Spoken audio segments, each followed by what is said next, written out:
Hey, it's me, I'm back. And you may notice the surroundings are a little different. This is a major life update right here in conjunction with my latest comics review. So, let me just fill you in a little bit on what happened. For the last several years, my wife and I's marriage was not healthy. And finally, 2 to 3 months ago, we finally decided to separate. And she found an apartment, I found a townhouse condo kind of thing. And for the last 2-3 months, like I said, it's been complete chaos. Just living in a larger house for the last 14 years, you accumulate so much stuff. It's nuts. So I was just running my ass off, donating things, trying to sell the valuable stuff on Marketplace and Kijiji, giving things away to friends and family, throwing away the trash, and it was just a job in itself just to clear our house out, to be able to be shown to be bought, and then on top of that, afterwards moving, right? So, and it's been really hectic because it all had to happen really quickly. Fortunately, we the first people that came through our house bought it, so that was good. And then my wife found a place, an apartment to rent, and then I found a townhouse, an apartment style condo to buy, but that fell through because of some bad stuff with the condo board. And then I found a second one, which was even better, more to my liking and more to my lifestyle. And it's actually in the neighborhood where I grew up so many years ago. So it's like coming home after all these years. And you'll see this is my bedroom now. So not my man cave in the basement of the old house. So my bedroom is one of my headquarters. The whole fucking place is now one giant man cave. So everywhere you go, there's toys and books and games. And it's pretty awesome. It's like living on my own as a 12-year-old, only I'm 48, right? So it's been pretty fun so far, but it was quite a journey to get here. Once we finally got to moving day, the movers showed up at 9 a.m., had the truck loaded to the tits in 3 hours, but we hadn't heard from the lawyer about getting to my new place yet, so they went for their hour lunch where I don't get charged, and still heard nothing after that. So we didn't get into the place until 5 o'clock. So that caused two problems. First of all, I had to pay them for all those extra hours. So what I was expecting to be like a $700 to $1,000 move ended up being well over $2,000. That sucked. Also, it took just long enough to get into the house for it to start to rain too. So they're moving all this stuff in and there's fucking water everywhere, right? But we got in that day. I didn't really do any work other than get my bed set up so I could sleep and then get my clothes ready for the next day. But after having a shower, I noticed a leak in the ceiling. So I think this place was a flip. They just updated it not long before they put it up for sale, and whoever did the bathroom forgot to caulk the tub drain, so there was a slow leak. And I've now got a wonky ceiling in the living room, but you know what? It's fine. It's fine. Serenity now, right? And on moving day 2, my ex-wife had the cat in the car, and the cat pissed in her carrier, so then she had to come here. We gave her a bath, and she scratched my wife up, so I did it. Ex-wife. And so meanwhile, I'm giving the cat her very first bath, which she was not impressed with, and the movers are calling down from downstairs like, "Where do you want this?" And I'm like, "Fuck it there." It was chaotic. The whole day was chaotic and nonsensical and expensive and stupid. But once I got in, tons of work to do, but I banged it out. We're on strike at work right now too, so we're picketing for not nearly as many hours as we actually work when we're at work in a day. So I've been able to get home earlier and do stuff, which has been nice. So today marks the exact day where it's been a week since I moved in, and other than setting up one of the basement fun rooms, which I want to do with my friend Chloe, everything else has been done. So the only thing is that basement room, and then I also have to hang some pictures and some art, but I'm going to wait and see for a while and get a feel for the place before I commit to any placement of that kind of stuff. So I'm now kind of very comfortable, moved in, everything's in its place. I cleaned it today, and I'm having a lot of fun so far. So that's when I was leading up to this. when you saw things disappearing from the background at the old place when I was doing these videos, that's what it was all leading up to, is a big life change, separation from my wife, move into my own place, that kind of thing. So it's been the most stressful time of my life over the last few months, but in the end, it'll be worth it, and everybody will be much happier. And fortunately, our separation was very amicable. There's no animosity. We split everything. Like, everything's hunky-dory, fine. So that's good, because we still have to parent our child, right? So I know we're out of the norm, because most of these things turn fairly nasty, I think, for the most part. So we were lucky that way. And and to top it all off, not long, I've been helping moving my friend Chloe, because she moved to a different apartment recently. I helped move Allison to her new place because she moved in mid-September, whereas I moved right at the end of September. And then I moved some of my own stuff. And my poor old van, I knew she was reaching the end of her life, but she made it just past all the moves. And then one day, she no work no more. So I also had to get a new car. But shout out to my dad. My parents built a good life for themselves and are always very generous towards me, their only child. And Dad has been instrumental in allowing me to make this change and get into this wonderful place, because he was very generous with his money and helping me out. So big shout out to Dad. Love you. Thank you very much. This is fantastic. This is fantastic. So now, leaving all that behind, and maybe I'm thinking one of these days, once everything is in place, I might take you on a little bit of a tour, show you the place. It was never worth it in the old house, because there was only really one room you wanted to see. And, well, you saw some of it in my videos. But this place, you want to see the whole fucking thing, because it's awesome.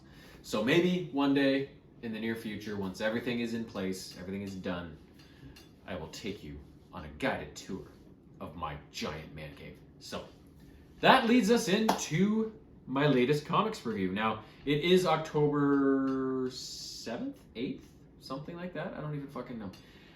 And these are actually the comics I read in September. It's just been crazy. So I'm getting to it now. First up, issues 11 and 12 of Void Rivals. Now, as these two issues kick off, Springer, the Transformer, is protecting Celila and Derek against the invading Zertonian army that caught up to them after Proximus failed in defeating them. So there's a bit of a scrap going on. Springer uses his alt mode helicopter to kind of get them out of trouble, and then Derek has a bright idea to use some old piece of machinery to help turn the tide, and eventually they turn the army back. But before they go, they whistle one of the soldiers back to talk to them, and they say, take this case, give it to your scientists. It contains all the information we've learned on the whole Energon thing, how the Zertonians and the Agorians and those stones in their head have something to do with Energon. So he does that, and in the meantime, there's some other stuff going on.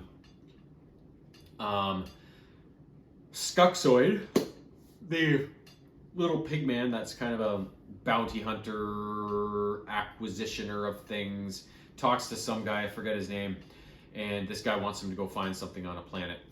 And so we see Skuxoid eventually go to this planet, and he's getting chased on like almost these speeder bike type things, hover bikes, as he escapes with his prize. We don't know what, by the time these two issues end, we don't know what it is, but the Quintessons are monitoring his progress and what he's up to, because they're very interested in whatever this item is.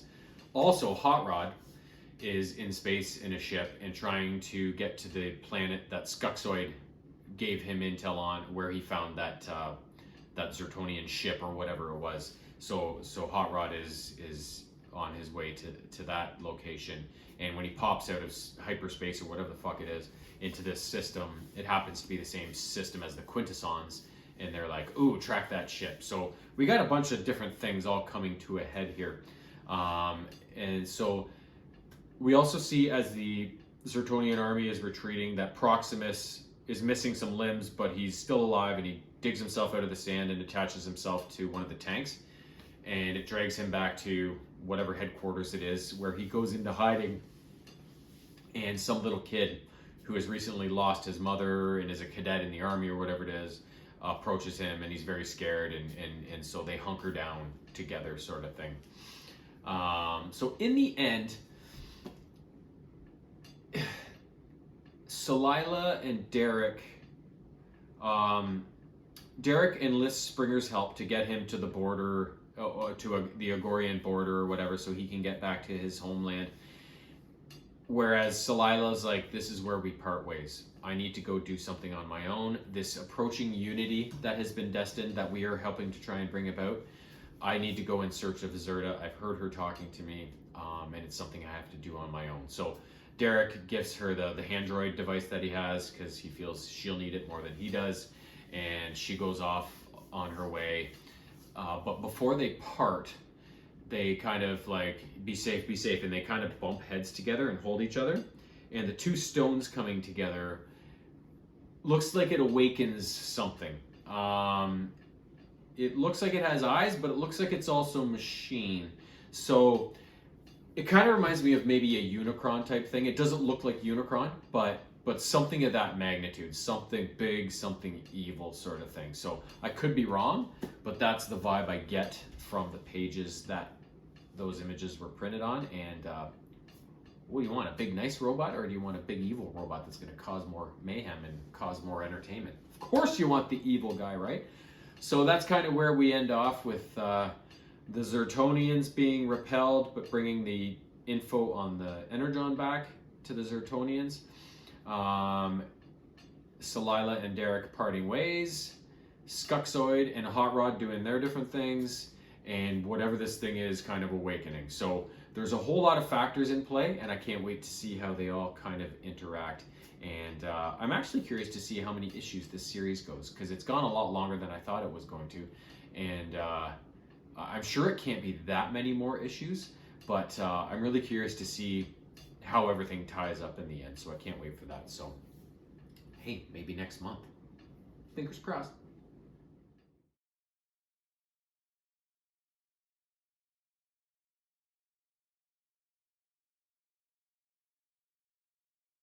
Up second, as has been the habit for the last several months, are the Teenage Mutant Ninja Turtles. First up, issue 16 of the ongoing Saturday Morning Adventures series.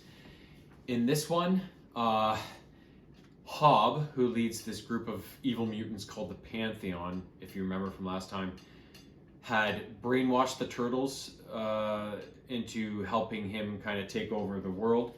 And Michelangelo was the only one who kind of got himself out of it and realized what was going on. So he slips his containment chamber, but all of a sudden all the Pantheon members are kind of after him. So, but we know Mikey is fast and he's elusive, so he's fucking bipping and bopping and he ends up tricking the Owl Mutant into releasing one of her sonic blasts right in front of the other three containment chambers where his brothers are kept. So they get shattered and released, and Michelangelo's like, "This is what happened, bro." And they're like, "How did you figure it out?" Because Michelangelo, right? So they end up having to fight them off, these Pantheon members off a little bit before they throw a smoke bomb and get the fuck out of there. So they end up, their plan is, because they're stuck in some sort of pocket dimension where Hob is making all of this happen. So Donnie's like, we need to find the portal and get back home and kind of maroon these guys. So that's their plan. The only problem is they don't know where the portal is. So they get the idea to go on the monitors and like tease the Pantheon and say, "Oh, we're heading to the portal. We're gonna get the fuck out of here. See ya." And then they end up just engaging them a little bit along the way and letting the Pantheon members lead them to the portal, which they end up realizing in the end is a trick, and they're like, "Concern you, turtles." So Donnie ends up fiddling with the portal while the other three turtles engage the Pantheon members and kind of give him the time and space to get that done. In the end, they're able to go through the portal into the junkyard near their home, and then sabotage the portal on the other end so that it breaks down, and so that the Pantheon will be stuck there for as long as it can take to repair the portal, which could be years. But we do see that old Hob managed to slip through the portal along with the turtles, and he's watching them in secret from the junkyard. So old Hob ain't done with them turtles yet. Next up, this is plentiful. Issues 1, 2, 3, and 4 of the Teenage Mutant Ninja Turtles Black, White, and Green series. This is a new series that, as the name suggests, the ink is all either black, white, or green in terms of the coloring. And they're short stories. So each issue is divided up into 4 short stories, and each story is done by a different artist. And these are all, from what I've been told, are all artists that have never dabbled in the Turtles before. So doing a Turtles comic for all these artists are brand new to them. So they wanted to take their shot at doing a Turtles comic or story and making it their own sort of thing, right? So I can't go through all of them because there's 16 of them, and I can't remember that many things in my mind all at once. So, but my 4 favorite, I guess, would be there's one where Mikey and Casey Jones end up taking the fight to, what were they called? A gang called the Vipers or something like that. But the big boss man wanted to turn himself into an actual snake mutant, and he does so in this big pit, kind of like when the Joker falls into the chemical vat at Ace Chemicals. He falls into that and comes out this mutated freak and engages Casey and Mikey. But in the end, some other giant snake mutant, even like colossal, comes out of the pit and then kind of eats that guy as he smashes through the ground and disappears from sight. So, I mean, the Viper boss problem is solved because the snake just ate him, but what about this giant snake? But that's where it ends, so we don't know what happens with the giant mutant snake. Another one, it's kind of a goofy one. Michelangelo is in the sewer hideout and realizes, when he goes to eat his pizza, that it's gone. Somebody else has eaten it. So he basically, it's kind of like in Pee-wee's Big Adventure when Pee-wee holds the little powwow in that basement room about who stole his bike, and he had all the evidence and stuff, like, do you have something to say, Amazing Larry, right? So it's kind of like that. Mikey sits his brother's down and he's going over the evidence and he's like blaming everybody, whatever. And in the end, it turns out it was Splinter. So then Mikey's like, oh, right? The other 2, what were the other 2? Oh, one is just a really cool, the whole story is just one long car chase where April's driving the turtle van as they kind of stumble across Baxter Stockman in his vehicle, and he's got a bunch of mousers and he's causing chaos. So it's just this extended car chase sequence where they have to catch up to Baxter and then take him out. And the 4th one, fuck, now I'm forgetting what the 4th one was. Oh, Raph is like some sort of PI kind of guy, and this green-haired girl comes to him and they're like, oh, my sister's been kidnapped, I need to get her free, can you help me, blah blah blah. And so he's like, he can't resist a damsel in distress, right?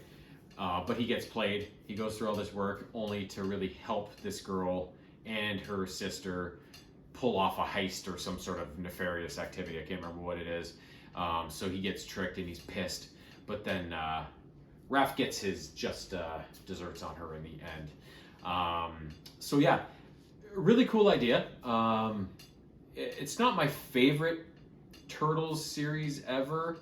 I like the idea of the color scheme. I like the idea of the 4 short stories and artists that have never dabbled in a certain franchise doing it. I think it's a really neat idea, but it's I prefer straight up stories and stuff like that. But not that I'm saying these are bad. I really enjoy them, but yeah, not quite my total jam when it comes to the Turtles. So anyways, that's all we got for the TMNT for September.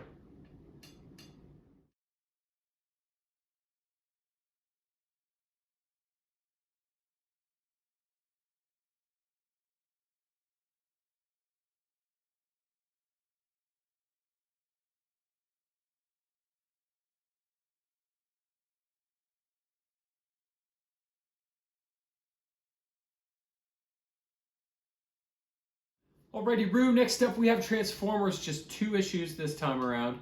The first one was kind of a surprise. It's almost like a reissue of the, the original miniseries that started the original 1980s Marvel Transformers series. But it's been so long since I've read my OG Marvel Transformers comics. I don't know if this is a page-for-page recreation of it or if they've written a new version of the story, but it follows the typical Transformers origin story. It glosses over, like, there's a metal planet out in space, and it has sentient machine beings, and blah blah blah, peace and whatever, until Megatron, became a tyrant and started a war, but the Autobots weren't defenseless. Optimus Prime rallied his troops, whatever. So it goes over that kind of war that's been going on, and then up until the point where Optimus is like, we got to get out of here. It's not going well. Let's get on the Ark and go. Decepticons chase them, fight in space. Ark crashes into a volcano on Earth and lies there for millions of years until a volcano eruption awakens the computer inside the Ark, and it goes and scans all the life around, but it doesn't recognize the organic life, just the machines, the cars, the trucks. And once it gets back to the Ark, it just starts reactivating Transformers, both the Autobots and Decepticons alike.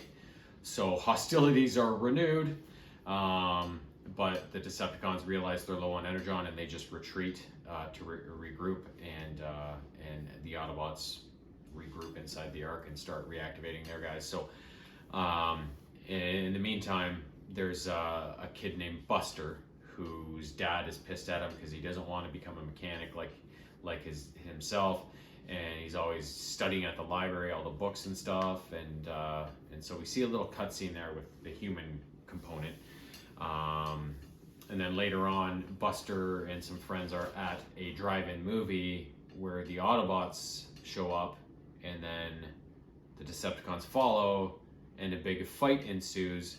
And so they're battling outside the drive-in as the humans all flee, and Buster ends up getting inside a Bumblebee, and all of a sudden this car starts acting on its own, and so Buster ends up escaping inside a Bumblebee and drives back to his dad's garage, where his dad comes in and stumbles upon the scene and goes, "Son, you're trying to fix a car, like my dreams have been fulfilled, right?" And then Buster's like, "Dad, this is no ordinary car. I think it's alive." And then Bumblebee says like, "Oh, please help me," sort of thing, right? And that's where the issue ends off. So I don't know if I want to buy any more of these comics, especially if I'm single now, because I've already got the originals. I don't need recreations of the originals, right? But we'll see. We'll see how much I have for my October comics, and maybe I'll make a cut. We'll see. The only other Transformer comic was number 11 of the ongoing series. So as this one cues off, we see Beachcomber kind of riding some sort of a surfboard really quickly, and then it pans to the Ark, where RC is sitting over Ultra Magnus's like brutalized body, and Alita 1 enters the fray and says, like, starts giving RC guff about some of her past actions during these battles, and RC gives her a good punch in the face for her trouble. And Optimus is like, "What can we do, Wheeljack? Like, can we get Ultra Magnus operational again?" And Wheeljack's like, "It's pretty much going to take all the resources we have left. We're going to sacrifice fixing some other guys for it, but it's up to you." So they decide to go ahead with Ultra Magnus. There's a lot of balls in the air here, because Alita 1 wants to go back to Cybertron because the war is still raging there, and there's tons of Autobots that need help and are in trouble and need support. Whereas Optimus wants to do 2 things on Earth, I guess. Jazz and Cliffjumper were taken captive by Shockwave and the Decepticons. So he wants to get them back, but he also wants to stay on Earth and protect Earth from the Decepticons' wrath. So him and Elita 1 are butting heads against which path to go. So eventually what happens is they end up reactivating Ultra Magnus, getting him fixed up. They decide to go after Cliffjumper and Jazz first and foremost. And they do it in a very clever way. So what has happened in the meantime on the Decepticon side is that they have got enough Energon to activate a portal back to, or a space bridge back to Cybertron. So Shockwave goes back there to resume overseeing the war on Cybertron, and they plan on bringing all the Energon they found on Earth over to Cybertron to fuel the war, which could spell doom for the Autobots, who are probably very low on Energon. If the Decepticons get that advantage of having unlimited power, the Autobots are pretty much fucked, right? So Shockwave goes across and does that, and what the Autobots do in the meantime is, in the very first issue, maybe the second, I can't remember, but Skywarp got brutalized by his own people and ended up becoming part of the Ark and part of its computer systems. And Optimus is like, Elita 1, do we have any Autobots who can teleport? She's like, no. And Optimus is like, exactly. So they convince Skywarp to teleport all of them to Cybertron, into Shockwave's lab, and get the jump on him, sort of thing. So as we see Shockwave beginning to interrogate and torture Cliffjumper and Jazz, we see the Autobots teleport in, and Prime and RC and Wheeljack and whatever, I think it was, start engaging Shockwave, and they're going to bring him in, right, and bring him to heal. But RC's anger gets the better of her, and Shockwave is able to turn the tables on them a little bit. And he's kind of escaping with her as his captive. But Optimus is like, don't matter, because we got backup. So we see Wheeljack and Ultra Magnus enter the fray. But as soon as Ultra Magnus sees Shockwave, he's like, ah, trauma! And he transforms into his car carrier mode and gets the fuck out of there. Because just like Jazz and Cliffjumper are being tortured by Shockwave at the current time, they got Ultra Magnus back in that very desiccated state of being because he had been tortured by Shockwave for, I think RC said, a couple hundred years or something like that. So he's got a little bit of PTSD when it comes to good old Shockwave, right? So that's kind of where the issue ends. Though it's kind of up in the air as to will the Autobots be able to pull off this rescue, or with their backup turning the other way, are they kind of fucked? We'll find out in October.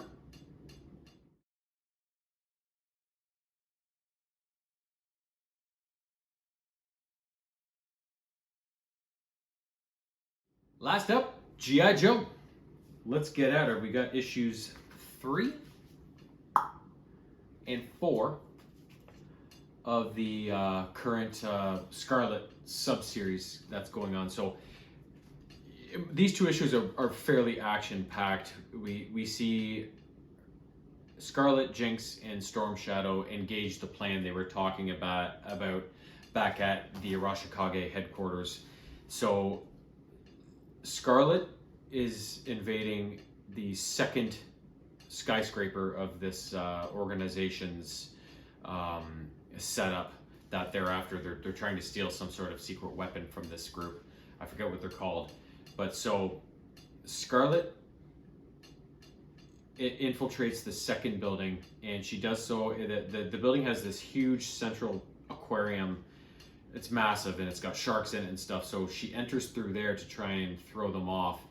And once she has a close call with a shark and then escapes, she leads them on a merry chase kind of thing, always staying in the shadows, leaving little hints about where she went with some blood drops, you know, doing Scarlet type things.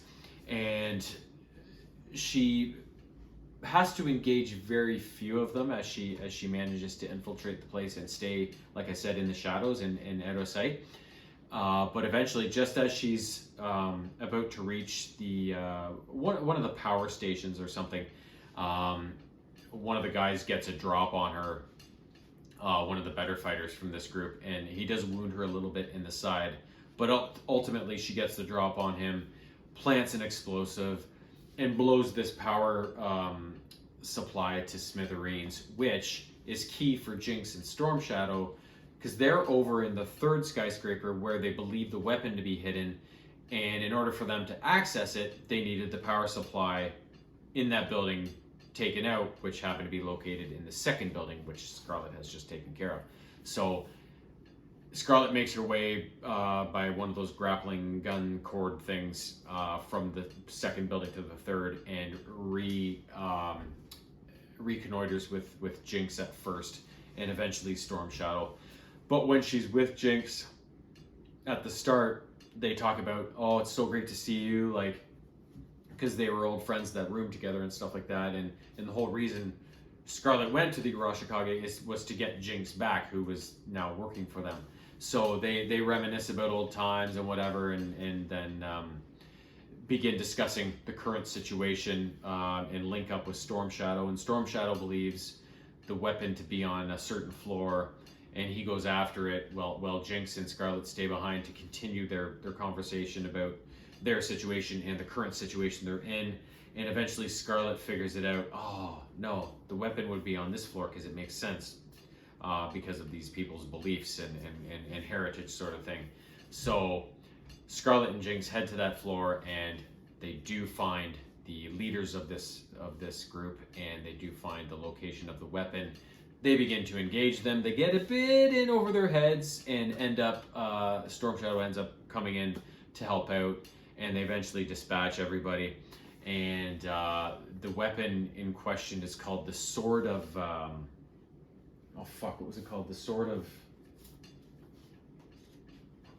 shit. It's some sort of sword that has mystical powers. The Sword of Life. And so then Storm Shadow lifts it out of the case and holds it, and you see a little kind of thought bubbles from Scarlet saying, I don't know what the sight of him lifting that sword made me feel, but I feel like it's nothing good, right? So so this may be Storm Shadow turning to evil and turning to Cobra, right? So, because these are all more, these little sub-series on all these characters. Who have we seen so far? We've seen Duke, we've seen Cobra Commander, we've got Scarlet, now we've got Destro. These are all more origin stories for these characters. They're very early stories because Jinx and Scarlet discuss, or Jinx tells Scarlet about, a nasty organization. We don't want Cobra getting their hands on this weapon. And Scarlet's like, who's Cobra? What's that? So, they're all very early kind of origin stories, which I kind of like. Next up, issue 3 of Destro. In this one, it picks up right where the last one left off. Destro's exiting that secret kind of lair that he goes to kind of reconvene with his ancestry in that hall that has all the statues out in that winter tundra. And he thinks he's untrackable when he goes there, but somebody has tracked him, a female operative named Chameleon, and they end up getting in a big scrap, and she sicks more of Zaymot and Tomax's drones on him, and Destro fights and eventually gets almost escapes on this kind of personal aircraft, kind of jetpack hang glider thing, I guess. I forget what they're called. I have the toy of it from the original G1 kind of cartoon back in the day, but I forget what they're called.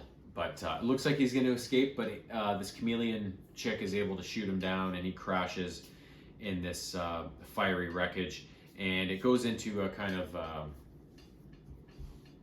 a remembrance, I guess, of, like, he starts going, so you want to know why I wear the mask, do you? So then he goes into this big story about how his ancestors, one guy who was very shady and evil, they ended up, some guy ended up capturing him, and then all the bullets that this Destro guy used to kill all of this other guy's comrades or whatever, he makes a mask out of all those bullets and then hot irons it onto this guy's fucking face. So Destro basically goes through this history of why he wears the mask, what his clan is all about, sort of thing. And in the end, it's like what if Mars Industry fails? What if I'm no longer leading it? You know, I could supply weapons to your government.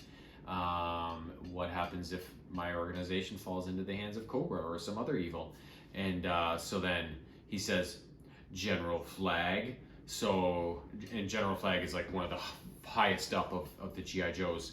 So Destro, this whole backstory, after he crawled out of the wreckage after Chameleon shot him down, he walked straight to one of the G.I. Joe outposts and turned himself in and asked for General Flag. So he obviously wants this audience with him and wants to work something out. So based on this kind of threat of Mars Industries falling into even worse hands than Destro's, General Flag is like, I'm listening. And that's how the issue ends. So I can't wait to see kind of what the fuck happens there with maybe a partnership between Destro and G.I. Joe or some sort of at least understanding or something. I don't know. But cool story. I like Destro. He's a great character. Last up, G.I. Joe number 309 of the regular ongoing series.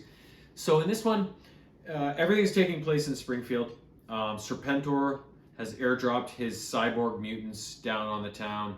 Cobra Commander's regular mutants are trying to turn them away, but the cyborgs have the advantage, and they're having their way with Cobra Commander's forces until Cobra Commander enters the fray and starts figuring things out. He takes their abuse and he turns it back on them. He finds a way to kill these cyborgs. So it rallies the troops and they're like, fuck it, let's take it to him. So this big scrap in Springfield.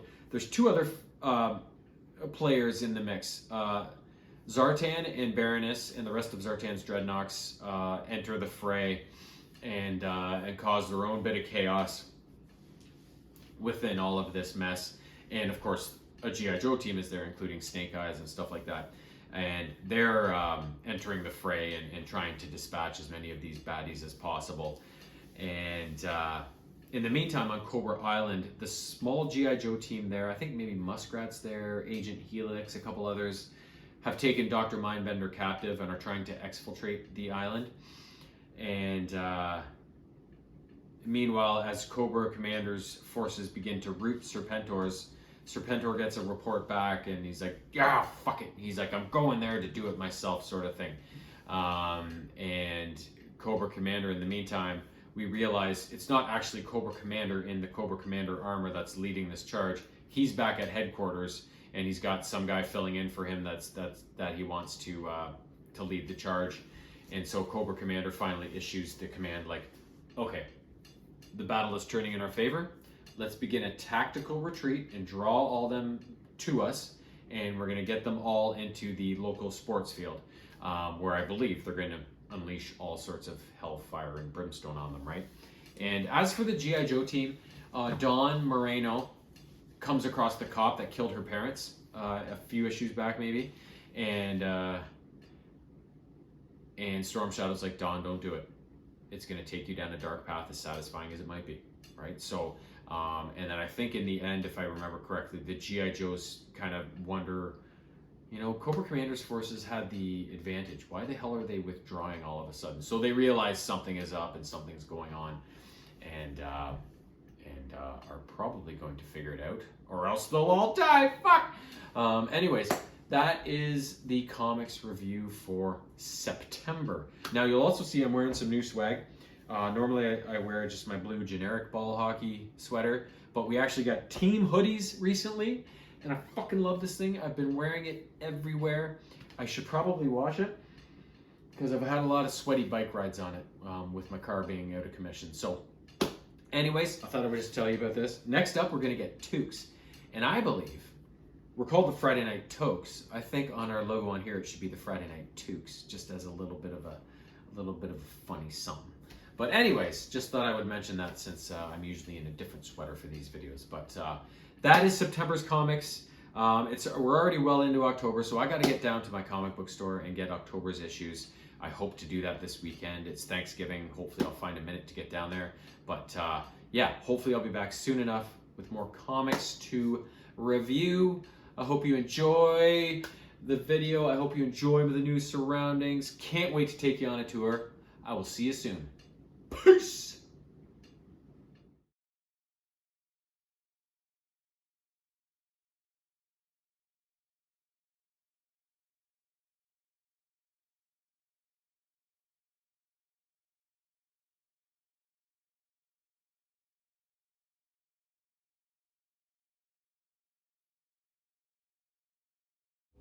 Meow.